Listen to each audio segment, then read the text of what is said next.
Je me retrouve aujourd'hui pour une nouvelle vidéo où j'avais envie de vous parler de comment rester une femme avant tout et soi-même quand on est devenu maman de 2, 3, 1, 0,5 enfants.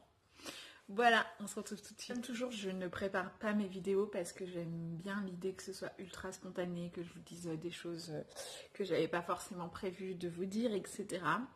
Mais je trouvais que c'était important d'aborder le sujet parce que, pour ne rien vous cacher, je fais actuellement un très grand travail. Oh, il y avait du soleil, mais là, ça commence à partir. Je vais ouvrir le rideau pour voir si vous me voyez mieux. Attendez. Parce qu'il y a un gros pompon. Voilà. Est-ce que c'est mieux? C'est un peu mieux.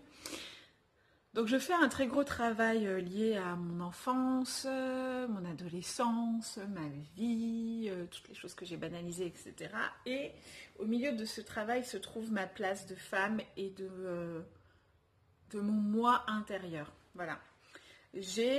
Pour éviter de me pencher sur des choses qui font mal, je me suis servie de mes enfants comme rempart à la féminité, à la féminité, j'entends pas la féminité se maquiller, s'habiller, etc. À sa féminité propre, à être une femme avant tout, à être la fille ou la femme que l'on était avant que d'autres personnes viennent s'accrocher. Donc en fait, j'aime bien cette image d'un arbre que je donne souvent à mes amis, mais parce que je trouve que c'est quelque chose qui me parle beaucoup. C'était une psy qui m'avait dit ça. Et en fait, elle m'avait dit, mais n'oubliez jamais que vous êtes de votre propre tronc, avec la branche principale, et puis après tous les autres, même si vous les aimez plus ou moins fort, eh ben il y a des branches plus ou moins importantes, etc. Mais si vous n'êtes pas enraciné, si vous ne savez pas qui vous êtes profondément, de toute manière, les autres ne tiendront pas le choc, quoi. Et vous allez vous entourer de mauvaises personnes, ou vous allez faire de mauvais choix. Et ça marche aussi pour vos enfants, et ça marche aussi pour la personne qui vous accompagne dans la vie, ou les personnes qui vous accompagnent dans la vie, sans aucun jugement. Et en fait, j'avais entendu cette phrase et je la répétais assez machinalement, comme ça, quand on me demandait conseil, etc. Mais je n'avais pas saisi l'importance. Parce que des fois, on dit des choses sans en saisir l'importance. Et il s'est avéré que depuis cet été, je fais un énorme travail sur moi-même, sur qui je suis, etc. etc. Et sur ce que j'ai vécu, sur ce que j'ai banalisé, sur ce que j'ai fait croire aux autres qui n'existaient pas en moi, c'est-à-dire de la rancœur, de la colère, de l'injustice vis-à-vis de certaines choses que l'on m'a fait subir. Et du coup, ce travail m'a amené à me rendre compte que je faisais preuve de négligence vis-à-vis de moi. Alors quand je parle de négligence, attention, je prends ma douche tous les jours, je me lave, je m'habille, etc. Mais c'est-à-dire que j'avais tendance à, pour poursuivre mon besoin de perfection, qui aidait à combler l'imperfection qu'il y avait au fond de moi, en fait, pour poursuivre mon besoin de perfection, je ne sais pas si je suis claire, donc de maman parfaite, de femme parfaite, d'épouse parfaite, d'amie parfaite, je faisais toujours passer les autres avant moi. Voilà. J'étais très peu à l'écoute de mon corps, donc je n'ai jamais été une grosse dormeuse, mais je dormais vraiment très peu. Par exemple, je suis allergique au gluten et pour éviter de casser le budget familial, par exemple, même si on cuisine tout ce qu'on mange, on casse quand même un peu le budget familial. Et pour éviter de contraindre les autres, je continuais à manger des choses qui me rendaient malade, en sachant pertinemment que j'allais être malade. Hein. Donc, je partais m'acheter quelque chose qui me manquait. Hein. J'aime bien donner l'exemple des épingles à cheveux, enfin des épingles ou des chouchous, quoi, des élastiques. En fait, dès que je cherchais un élastique dans la maison, c'était branle-bas de combat parce que j'appelais mon fils, mon mari, je mettais tout le monde sur le coup pour que tout le monde me trouve un élastique parce qu'en fait, je n'étais pas foutue, malgré que je passais 10 fois devant le magasin, de m'acheter des élastiques. Vous voyez, d'ailleurs, ma meilleure amie m'en a offert pour Noël pour faire une petite piqûre de rappel concernant ma négligence. Et en fait, en parlant avec mon médecin, que je vois régulièrement en ce moment parce que je vous ai dit que j'avais entrepris un grand travail, elle m'a dit, mais c'est de la négligence. C'est se négliger, c'est s'oublier, c'est oublier son soin intérieur, c'est oublier sa petite fille intérieure. Alors j'avais quand même des moments de repli sur moi-même, qui pourtant ne font pas du tout partie de ma personnalité. Je suis quelqu'un de très expansif, j'aime beaucoup le contact des autres, mais parfois je pense avoir aimé le contact des autres, alors qu'en fait, enfin, je pensais aimer le contact des autres, alors qu'en fait j'avais envie d'être seule, mais j'étais pas capable de le dire. Encore une fois, je n'arrivais pas à m'affirmer en tant que femme. Je m'affirmais en tant qu'amie, en tant que maman, en tant qu'épouse, mais voilà, je faisais passer ça avant, en fait, comme par exemple le simple fait de savoir dire non. Voilà, je suis de nature plutôt partante pour tout, j'aime bien ça. J'aime bien l'idée d'être partante pour tout. Parce que je me dis, tu sais pas, t'es pas trop motivée et puis finalement tu vas vivre un truc exceptionnel et tu vas vachement rigoler et ce sera peut-être la plus franche rigolade de toute ta vie. Et j'aime pas trop l'idée de passer à côté de choses inattendues. Donc je suis plutôt quelqu'un d'assez partante pour tout, mais il y a des fois où vraiment j'étais fatiguée, épuisée et que je n'ai pas su dire non. Et que du coup, je m'imposais pour rester une bonne amie, pour rester une bonne épouse, pour rester une bonne maman, un rythme d'enfer, quoi. Enfin, désolée pour ce spot là. Tous les 4 ans, j'ai un bouton qui pousse sous mon grain de beauté. Voilà. Donc ça fait un peu flipper dit comme ça, mais en fait, c'est vraiment tous les 4 ans, quoi. Je ressors les photos. Ok, donc voilà. Et donc, je me suis dit, mais comment on fait enfin, là, la question qui s'est posée cette année, là, avec tout ce travail, c'est comment est-ce que je peux lier ma vie si riche et mes masques diverses, donc parce que j'ai vraiment l'impression, du coup, vu que j'avance quand même dans ce travail, d'avoir des masques comme ça, que je range dans mes poches et que je sors en fonction des personnes avec qui je suis, du moment de la journée, de l'énergie que ça me demande, etc. Même si, au fond de moi, mon énergie n'est pas là, mon envie n'y est pas non plus, etc. Mais je sors le masque envie, je sors le masque énergie, et je suis quelqu'un qui sait duper son monde, quoi. Et en fait, c'est très fatigant de vivre comme ça, dans l'idée de duper son monde et d'oublier d'être une femme, d'oublier d'être soi, en fait, d'oublier d'être à l'écoute de son corps, d'être à l'écoute de son mental, d'être à l'écoute de son esprit. J'avais, comme je disais, des périodes de repli sur moi-même qui me ressemblent pas du tout, mais quand même, tous les dimanches, c'était bizarre, hein, parce que, enfin, quand même, sacrément les dimanches. Alors, soit je me faisais un cinéma toute seule tous les dimanches matins, c'était mon plaisir personnel, soit, et là ça allait, ça voulait dire que je rentrais, j'étais pas dans la phase j'en peux plus, je suis en pétage de câble, soit je m'enfermais dans ma chambre avec une clé USB remplie de films et je regardais des séries et des films tout le dimanche. Je ressortais, enfin je rentrais dans ma chambre à 11h, genre après avoir fait le petit déj, le machin, le bidule, je les laissais, je ne mangeais pas, etc. Et j'avais ma bouteille d'eau et je ressortais à 18h, quoi. Voilà, au moment où il faut que là je redevienne la maman absolument, il faut que je fasse le bain, il faut que je sois présente pour préparer les affaires des enfants et c'était vraiment comme une prison intérieure, enfin c'est vraiment, mais j'ai encore tendance à le faire, hein. J'aime bien m'enfermer parfois dans ma solitude parce que je trouve que c'est important de se retrouver avec soi-même, mais là c'était ma petite fille intérieure qui s'enferme et qui le temps de ces quelques heures là, de ces 7 heures, 6-7 heures enfermée dans sa chambre, où on dit non, va voir papa.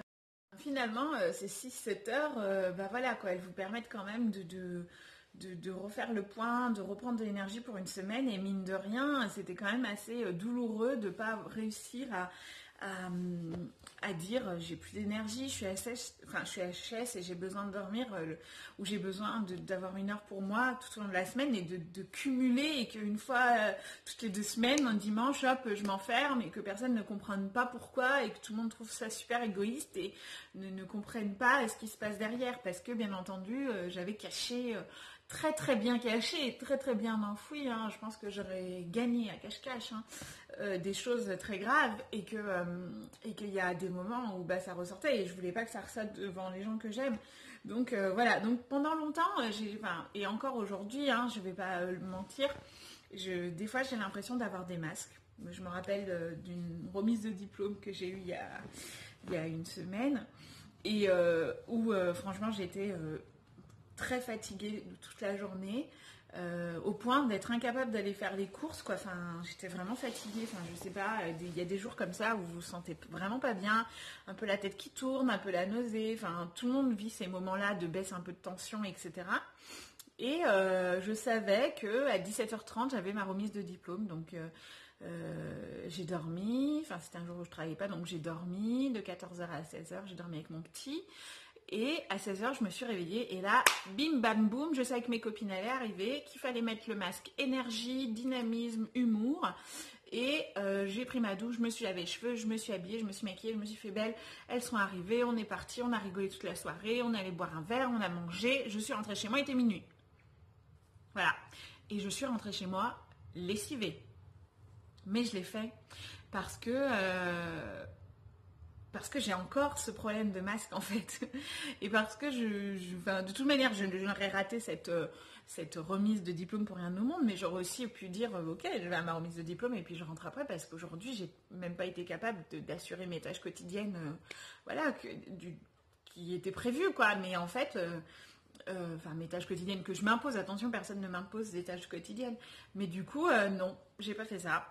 J'ai pris mon masque et quand j'ai mon masque, eh ben, j'ai l'impression d'être invincible. Et, mais cette invincibilité m'empêche d'être la femme que je suis et m'empêche d'être à 30 ans, quoi, quelqu'un qui sait dire non, voilà, et qui sait s'écouter, et qui sait dire bah écoute, pas aujourd'hui parce que je sais pas que je t'aime pas et je veux surtout pas que tu prennes ça comme contre toi, mais c'est juste que j'ai pas l'énergie, ni pour toi, ni pour moi, ni pour personne d'autre. Ça m'empêche parfois aussi de dire à mon mari que d'accord, il a un métier difficile, plus difficile que ce que moi j'ai pu exercer ou que je peux exercer, mais quand même j'ai la charge des enfants toute la journée et que j'aimerais qu'ils prennent le relais parce que je suis fatiguée. Et alors souvent il me dit fatiguée de quoi? Fatiguée de quoi? T'as bossé sur l'ordi toute la journée, moi j'ai un boulot super physique. Je lui dis mais je suis fatiguée émotionnellement quoi. Enfin alors après attention, hein, un peu loin dans l'émotion, hein, sans vouloir critiquer du tout. Hashtag je t'aime très fort. Mais quand même quoi, c'est quand même important de savoir dire non, je suis fatiguée et que quand on te dise mais t'es fatiguée mais tu fais rien de très fatigant, je comprends pas, ton boulot il est pas épuisant, tu t'occupes des enfants, toutes les mamans du monde s'occupent des enfants, pourquoi t'es fatiguée, enfin de te dire bah j'ai pas à me justifier en fait d'être fatiguée, d'avoir besoin que tu prennes le relais, là c'est mon sas de décompression et je vais le faire et je ne te demanderai pas ton avis parce que voilà. Donc là, quand même, je tiens à vous dire, pour terminer sur une note positive, que je me suis acheté quelques fringues pendant les soldes, ce qui n'était pas arrivé depuis très longtemps. Pas dire que je suis en manque de fringues, hein, parce que j'en ai des fringues, c'est pas le problème. Mais c'est juste que, avec le véritable accent lyonnais, non, je ne manque pas de fringues, mais par contre, il me manquait vraiment des choses. Et en fait, j'avais tendance à, dès que je rentrais dans un magasin, ressortir sans cette chose, mais en ayant acheté quelque chose à mon mari. Enfin, ne surtout pas oublier ce qu'il m'avait demandé d'acheter. Ne surtout pas oublier ce que les enfants avaient besoin. Et m'oublier. Donc je ne me suis pas acheté d'élastique en fait pendant des mois. Et je me suis même retrouvée des fois à couper des collants, attacher et me faire un élastique. Et là, je me suis dit, je suis arrivée à un stade où quand même, à un moment, il faut se considérer. Il faut savoir se considérer parce que si toi tu le fais pas, les autres ne vont pas le faire. Et puis on n'a qu'une vie. Donc si tu vis pas ta vie en te considérant toi et en considérant que les autres, le jour où ce sera ton tour, ce sera trop tard. C'est ce jour-là qu'on va te dire madame vous êtes malade ou madame vous êtes trop vieille maintenant, vous pouvez pas vous considérer. Donc du coup, j'ai décidé, et c'est ma seule et unique résolution de l'année 2018, de me considérer en tant que femme, de faire les choses qui me donnent envie, de ne pas attendre que les autres aient envie. Par exemple, je donne un exemple bête, hein, mais moi j'ai très envie d'aller visiter les îles grecques. Alors ça fait très jet set, enfance dorée, enfin jeunesse dorée. Et ben je m'en bats les reins. Mon mari, lui, ça lui convient pas du tout parce qu'en fait, justement pour toutes ces raisons-là, hein, il trouve que c'est très cliché et ben c'est pas grave quoi. J'ai envie d'aller à Mykonos, à Ibiza, bah j'irai. Enfin, si j'ai envie d'aller à Ibiza en Espagne, j'y vais. Si j'ai envie d'aller à Mykonos en Grèce et que ça fait ultra cliché, si j'ai envie d'aller à Santorin et que ça fait ultra cliché, j'irai. Et donc ma seule résolution pour 2018, c'est d'essayer petit à petit de me débarrasser de certains masques. Bien que je pense que certains masques sont vraiment les miens, comme le masque de l'humour et le masque du dynamisme. C'est des masques dont je ne me séparerai pas parce que c'est des masques qui font partie de ma personnalité. Mais je sais qu'il y a un arbre au Laos qui est magnifique, qui est genre centenaire, etc. et qui est genre juste splendide. Sauf que sur cet arbre, eh ben, il y a un champignon qui s'est greffé et qui a commencé à ronger un peu tout le... Enfin, pas ronger, mais cacher tout le tronc. Et cacher un peu tout l'arbre. Et en fait, j'ai l'impression que ces champignons, c'est un peu tout ce que les gens veulent vous dire que vous êtes. Donc, Sheva, tu es quelqu'un, je sais pas, d'impulsive. Mon mari trouve que je suis quelqu'un de trop stressé, par exemple. Donc, il me dit, tu es quelqu'un d'anxieuse. Donc, tu deviens anxieuse, tu deviens impulsive. Alors que je sais pertinemment que ce masque-là ne m'appartient pas. Ce masque appartient à son imaginaire, à l'imaginaire de ce que les autres peuvent penser. Si quelqu'un vous dit, je sais pas, tu es jalouse, et ben vous allez penser que vous l'êtes. Et alors que en fait, quand vous y réfléchissez vraiment dans votre vous intérieur, que vous enlevez tous ces champignons un peu bizarres qu'on vous met tout autour de vous, vous allez vous dire, bah, je suis pas du tout jalouse, enfin, pas du tout, enfin, c'est pas un masque qui m'appartient, celui-là. Donc celui-là, je le jette à la poubelle. Donc 2018, je jette à la poubelle tout ce qui ne m'appartient pas et tout ce que les gens m'attribuent. Et je vous souhaite de faire la même chose parce que la féminité, le féminisme, ça passe aussi par là. Que les hommes ont tendance à savoir se créer une bulle d'air et que c'est très important en tant que maman, en tant que femme, de savoir s'en créer une aussi. On a un rôle à jouer qui n'est pas du tout négligeable et on se doit d'être présent auprès de notre famille et je sais plus dans quel... J'allais dire, je ne sais plus qui c'est qui chantait ça, mais en fait, si je sais, c'est Pete Bacardi qui chantait ça, qui disait qu'il avait perdu sa mère dans une chanson sur sa mère. Là, attention, génération 90, je compte sur vous. Et qui dit perdre sa mère, imagine la mère sans la Côte d'Azur. C'est certain, hein. Mais avant d'être une mère, on était une fille. Enfin, avant d'être une femme, on était une fille. Avant d'être une épouse, on était une femme. Et avant d'être une mère, on était tout ça. Alors, il ne faut pas s'oublier. Je vous souhaite la même chose. J'espère que cette vidéo vous a plu. Je prépare pas mes vidéos, je les écris pas. Je vous parle juste face caméra parce que je trouve que il en sort plus de jolies choses. Voilà, après quand je réécoute la vidéo, parfois je me fais sourire et je trouve que c'est ridicule ce que je dis et que je me... Genre, mais ferme-la, donneuse de leçons. Mais en fait, bah tant pis quoi. Enfin, c'est cool parce qu'au moins vous voyez vraiment qui je suis. Et du coup, n'oubliez jamais que vous êtes au centre de votre vie, le propre tronc de votre vie, psychologie, le comptoir, attention, ouais. Et que le reste, c'est des branches en fait. Et c'est des branches très importantes parce que bien sûr que vous voulez qu'il n'arrive rien aux gens que vous aimez, mais c'est vous d'abord qui vous connaissez et c'est vos intuitions qui comptent. Et ne négligez pas la femme que vous êtes parce que voilà, quand on élève une femme, on élève un peuple. Je vous embrasse et je vous souhaite une excellente fin de journée.